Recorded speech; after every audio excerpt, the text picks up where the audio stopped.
je me suis vraiment projeté là. Dans la tête des mecs, c'était le moment de leur vie.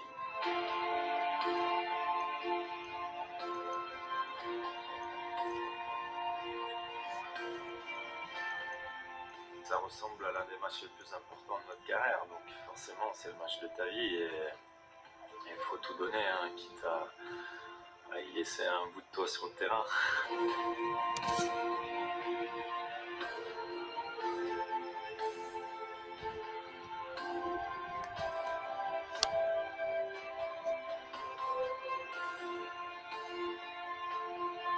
Et voilà, tu te décales un peu, tu regardes, tu vois un truc doré au loin, et là tu commences à te dire ouais, ah ouais mec, te loupe pas là. Et ça rentre, tu vois, tu regardes, tu dis ouais mais eux aussi ils ont faim, ils veulent gagner. Et qu'est-ce que tu vas faire de plus d'eux? Faut leur marcher dessus. Vous êtes peut-être seul devant votre écran, peut-être en famille, peut-être quelques dizaines, sur une petite place de village, ou carrément des dizaines de milliers réunis sous la tour Eiffel, dans des stades ou dans des parcs immenses. Tous ensemble, nous avons les yeux braqués sur la pelouse du stade Loujniki de Moscou, ce rectangle vert sur lequel l'équipe de France de football va tenter dans quelques minutes de devenir championne du monde.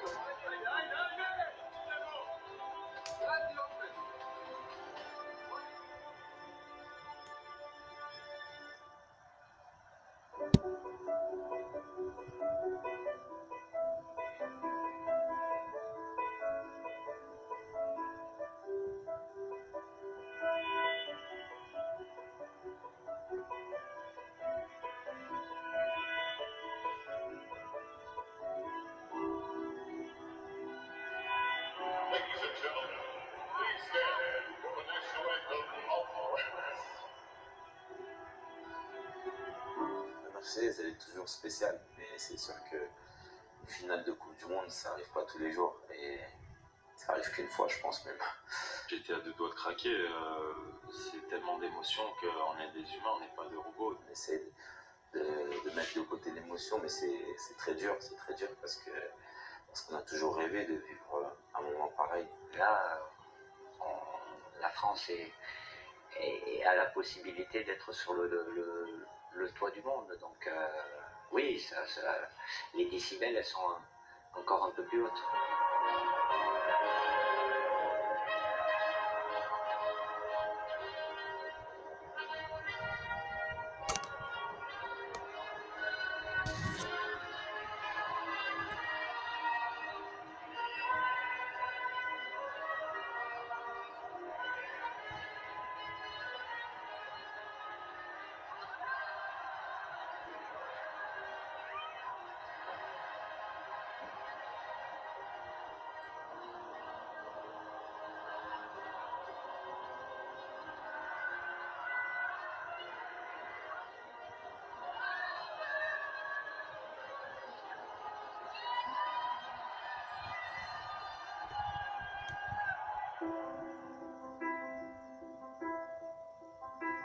Dans 5 secondes, Monsieur Pitana donnera le coup d'envoi de la finale de la Coupe du Monde.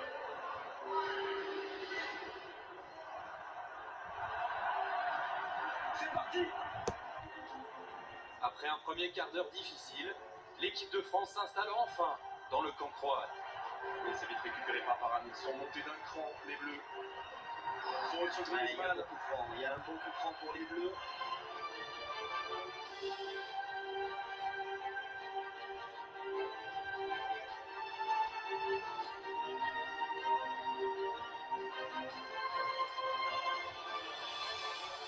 But de l'histoire pour l'équipe de France. Encore une fois, sur un coup de pied arrêté.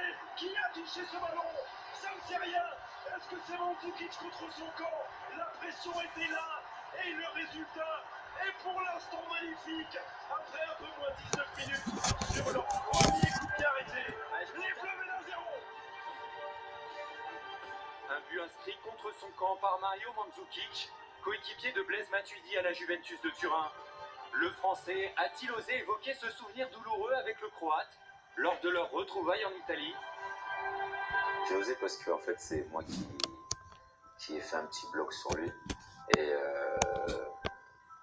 il disait qu'on l'avait poussé derrière, donc on s'est chambré là-dessus. Mais voilà, c'est ce qu'on travaille aussi à la Juve, les blocs. Et Rafa voulait que je fasse un bloc, donc c'est ce que j'ai essayé de faire. Et Paul aussi l'avait gêné, donc voilà, ça nous a permis de marquer. Donc c'est pour ça que j'ai chambré là-dessus un petit peu.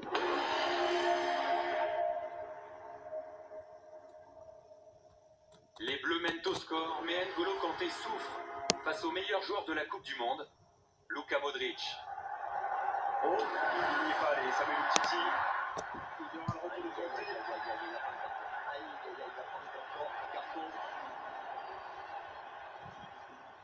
N'Golo Kanté, qui est le phare dans la nuit, hein. Des fois il est tellement solide, il fait pas une bonne finale. Et ça s'inquiète. Quand on voit ton récupérateur, ton poumon ne pas faire une bonne finale, ça va se passer comment ça? C'est inquiétant de voir Kanté, donc on n'est pas rassuré, jamais.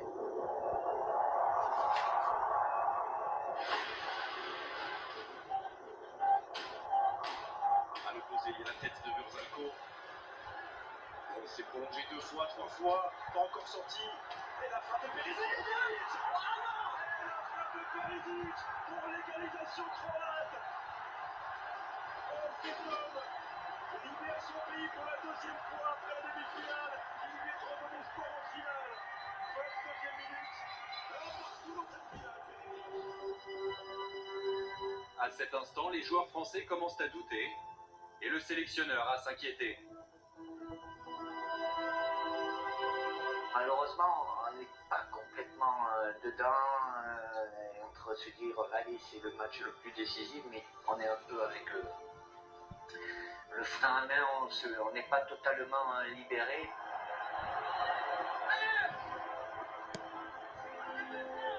Et peu après la demi-heure de jeu, les Bleus, pourtant acculés sur leur but, obtiennent un corner. La tête de Vida, ça c'est bien. Oh, Ça il c'est y a bien. un bon corner C'est un encore. bon dégagement de Lloris, c'est une belle pression, une belle course de Kylian Mbappé qui vient un peu perturbé. Premier contrôle, Samuel Umtiti. Oh, il demande une main, les Français, ils demandent une main.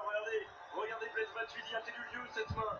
Honnêtement, au début, je vois pas. Je vois que j'essaie de dévier le ballon et je ne le touche pas. Et je vois que le ballon prend une autre direction par la suite. Je me dis, il se passe quelque chose et du coup, je vois quelques joueurs réclamer la main. Donc, moi aussi, je me mets à réclamer ma main, tout simplement.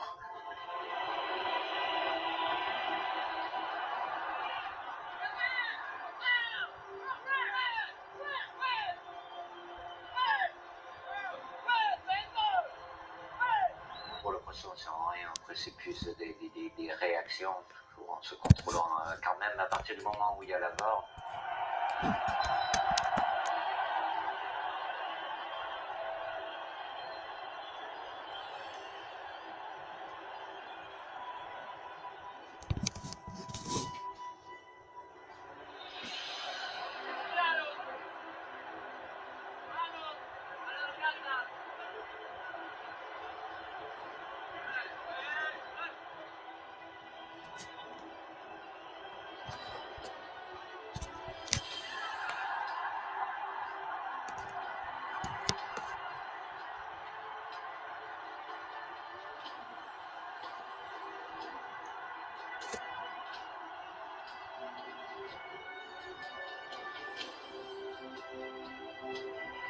Et à la 38e minute d'une première période qui a été étouffante, compliquée, dans laquelle les Bleus ont eu beaucoup de mal et ont toujours beaucoup de mal à respirer et à se lâcher. La réussite d'Antoine Griezmann ferait un bien énorme. Allez, 38e minute. 38e minute. Et Antoine Griezmann qui ne laisse aucune chance à Daniel Subasic. Les Bleus mènent 2-1. Et on respire à nouveau. Quelle finale! Quelle finale! Avec quel sang-froid aussi de la part d'Antoine Griezmann qui en avait mis 2 déjà avec l'équipe de France, mais là c'est la finale.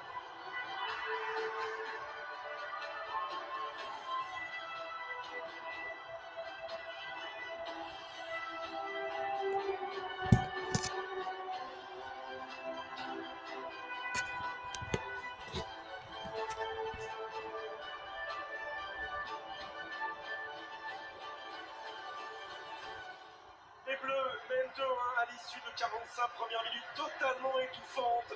Le dessus.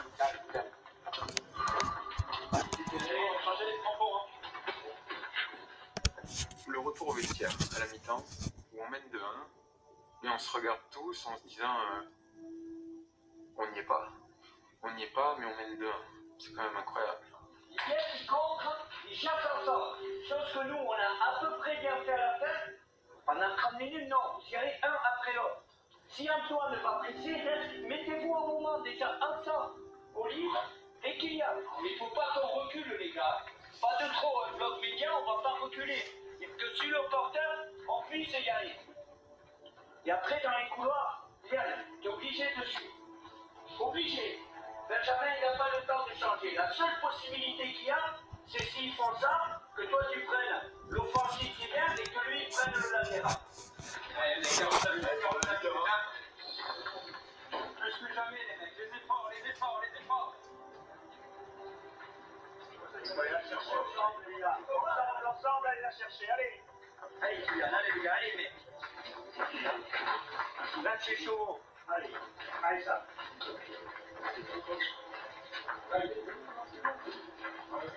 Qu'on aille un peu plus au bout de nous-mêmes sur la deuxième mi-temps, mais en ayant le score avec nous, c'est quand même un allié de poids.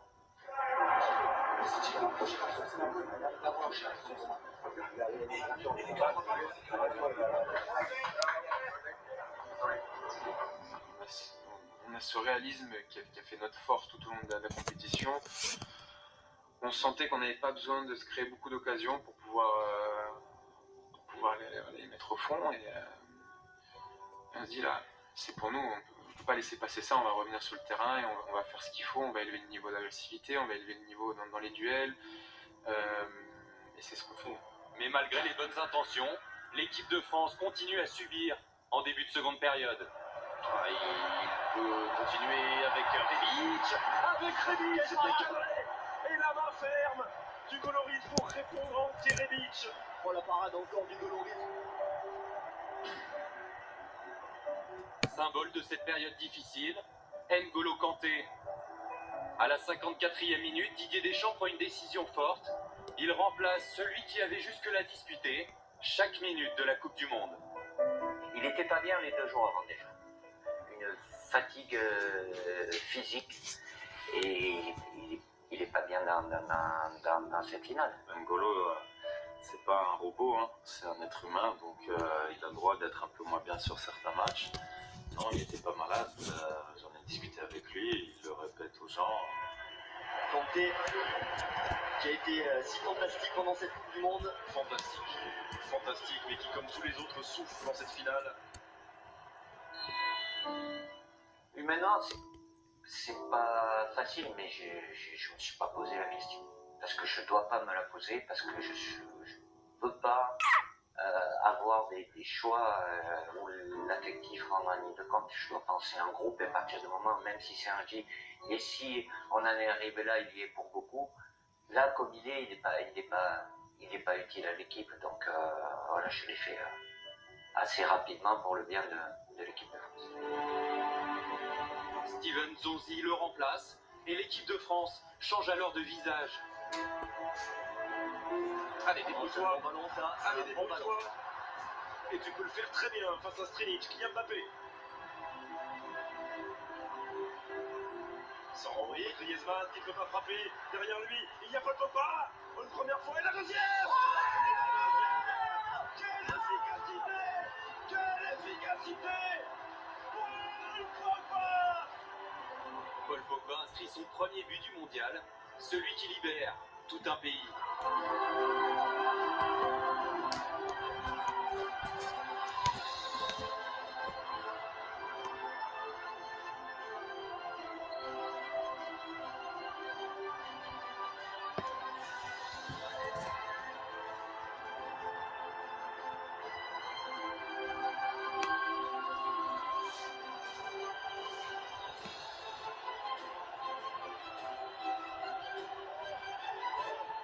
Il y a une petite étoile au-dessus du stade Oustiki.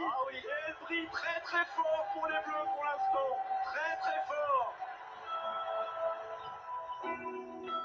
Et la France, monstre d'efficacité, aggrave encore le score 6 petites minutes plus tard. Ouais, c'est bien ça, c'est bien ça. C'est bien ça. Si Mbappé face à Vida.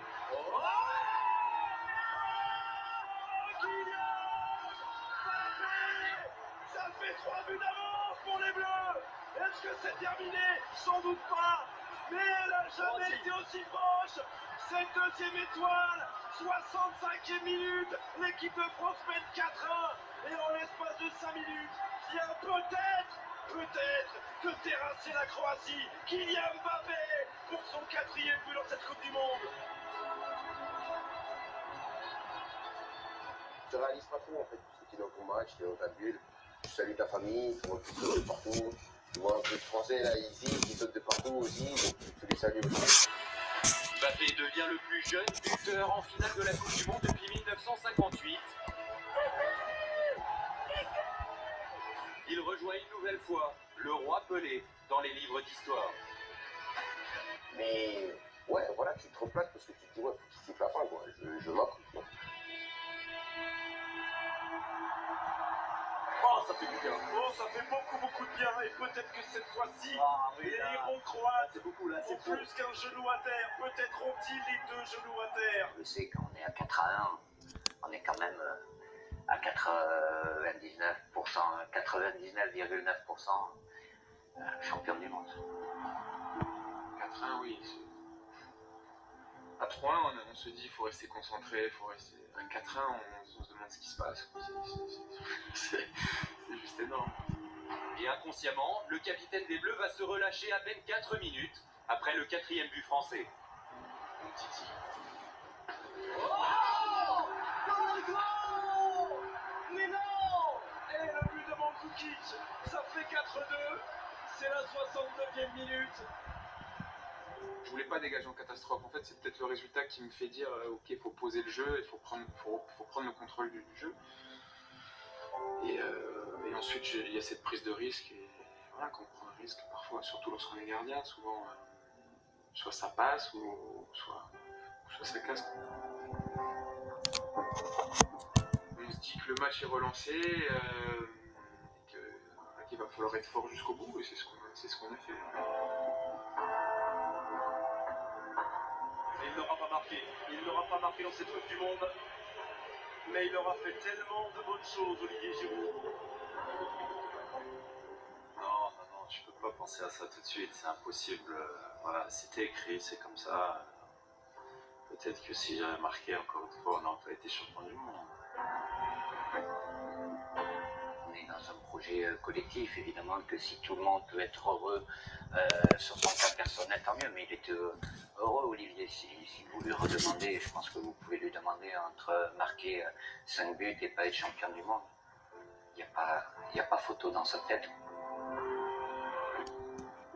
Je l'accepte avec beaucoup de recul, beaucoup de sérénité, et j'ai aucun problème avec ça, vraiment. Paul Pogba, lui, aurait pu réussir le doublé, mais il manque sa reprise durant les arrêts de jeu. Allez, une minute, monsieur Margoton, s'il vous plaît. Belle minute, une minute, là, on peut profiter. La plus belle minute du sport français au XXIe siècle. Car la délivrance est proche pour les 26 millions de Français qui vibrent devant cette finale.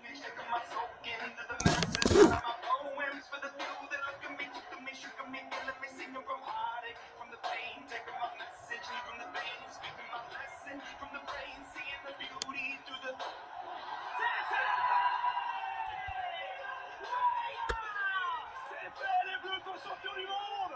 Les Bleus sont champions du monde pour la 2e fois dans l'histoire du football français!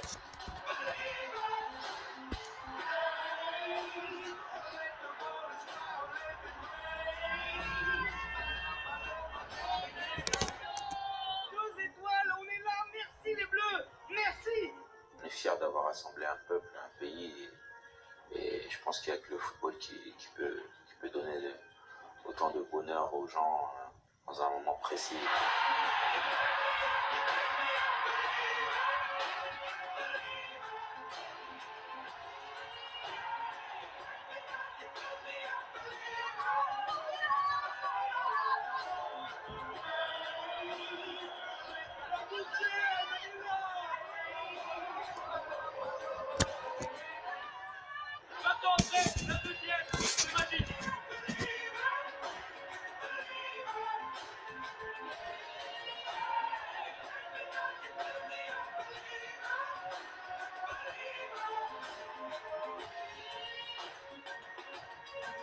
Hugo, Benjamin, Raphaël, Samuel, Paul, Antoine, Olivier, Kylian, Colo, Blaise, Lucas, Steve, Alphonse, Prestel, Adil, Djibril, Benjamin, Thomas, Corentin, Steven, Ousmane, Nabil et Florian. Ils sont champions du monde.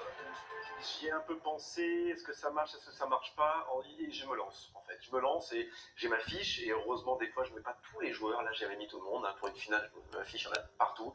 Et je me dis que le seul hommage à rendre à ces garçons-là, c'est de donner leur nom tous et ils sont tous champions du monde.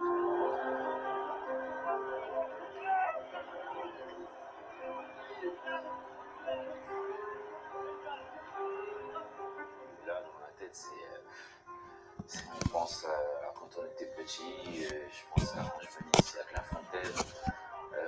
Il y a plein de choses qui passent par la tête. Je pense au sacrifice de mes parents et on se dit c'est magique. C'est magique, c'est incroyable. Et ouais, c'est un moment qui restera à jamais.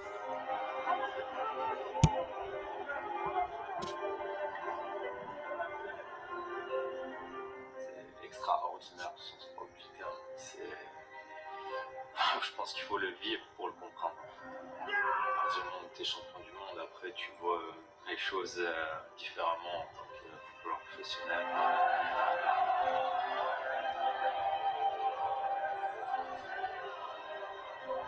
On fait n'importe quoi. On part dans un sens, on tombe dans les bras de l'un, on repart, on le retrouve, on se rappelle plus qu'on l'a embrassé, on tombe dans les bras, on fait des trucs.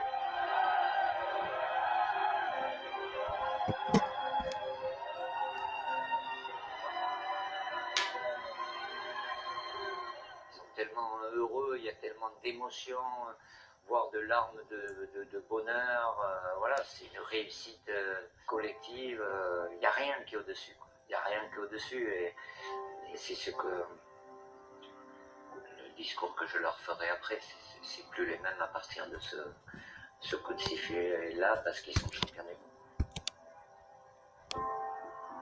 Et il a quelques mots par rapport à la remise du prix, donc quelques conseils, non, pour bien savourer, bien profiter de ce moment-là, de prendre son temps avant de soulever le trophée, et de vraiment profiter de ce moment-là qui est unique, quoi. Et c'est là le pire moment de la Coupe du Monde. Ça va choquer ce que je dis, mais c'est le pire moment parce que tu attends 25 minutes pour soulever la coupe. Et toi, tu penses qu'à soulever la coupe. Franchement, tu penses vraiment qu'à soulever la coupe, profiter avec les copains. Avoir vraiment un truc avec tout le groupe, les familles, tout. Depuis 56 jours, on est ensemble, on vomit à la prépa, on sue en phase de poule, on passe dans tous les états après aux éliminations directes pour cette coupe. Et là, on attend trop. On attend trop, quoi. C'est un énorme nuage tout noir qui lâche d'énormes gouttes sur ce podium de la Coupe du Monde. La pluie, elle ne mouillait pas ce jour-là, c'est merveilleux. On réalise pas trop ce qui est en train de se passer. On réalise vraiment lorsque le président de la FIFA m'adresse la coupe. Allez, Hugo, prends ton temps, tranquille. T'as fait pas tomber. Là, je prends le temps, quelques secondes, je la regarde.